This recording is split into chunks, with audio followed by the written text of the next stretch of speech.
So, are we allowed to talk about your Ariel Helwani, Sure. Cris Cyborg? Why not? Everybody interview? else is. I mean, so I listened. Two things that I wasn't a fan of. Yes. Was her calling you Megan. And here's why. That's a mistake that could be easily made. But when it's like your number one competition and the person that you should be most concerned about fighting, don't you think that like you should know their actual name? Even if there's like a little bit of a window to like interpret what the spelling and pronunciation of your name is, don't you think she should know?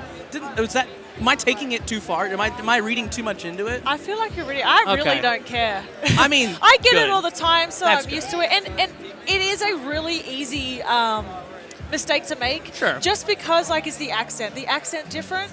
So we say Megan, so it's like, oh, so people might not know that the UFC actually, the Fight Pass, they have all of our photos up just for Invicta. So when they're doing this stuff, they have like a little bit about each other in our photos.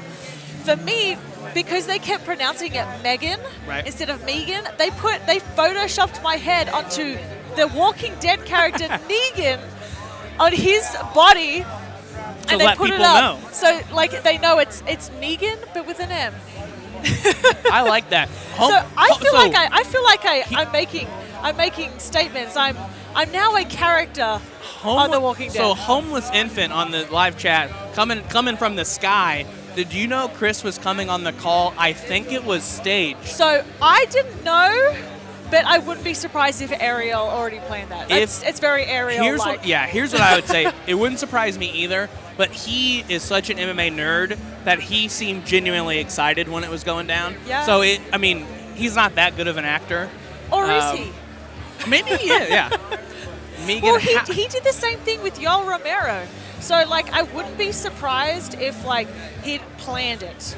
Or, like, just said, hey, we're having her on. It'd be good if you called in. Okay. I can get behind that. That seems fair. Let's see what else we got here. How mad are you at Ariel for having Cyborg randomly show up? Kind of dumb to force that to happen. I mean, I have seen a lot of people say it was kind of like bad of him to do that. Honestly, I don't really care.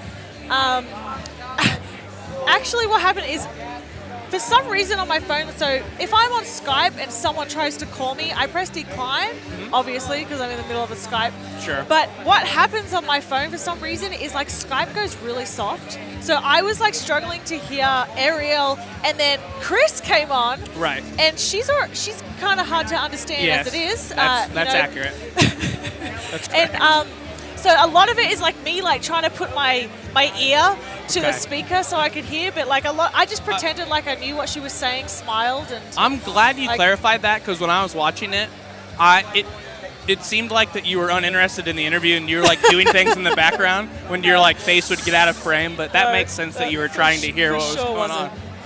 I thought you were just uninterested in hearing what she had to say, and we're cleaning your room. Let's see. No, I was at the gym. And halfway through, the guys walked in, and like everything was going off. I was like, shh. I'm on the phone with Cris Cyborg. Can you guys not? Seymour Butts coming in with the Nick Diaz reference. Wolf tickets for sure. Everyone thinks this was staged. I didn't know, but I honestly wouldn't be surprised if Ariel did stage it. Like, it is what it is. It's not a bad move though. It's good for you though, right? I mean, if it gets you the fight, if it gets the fight made, then it got a lot of attention, and that's what we were looking for. Absolutely. Underway. What do you say? All right, thank you guys for the questions. Keep them coming.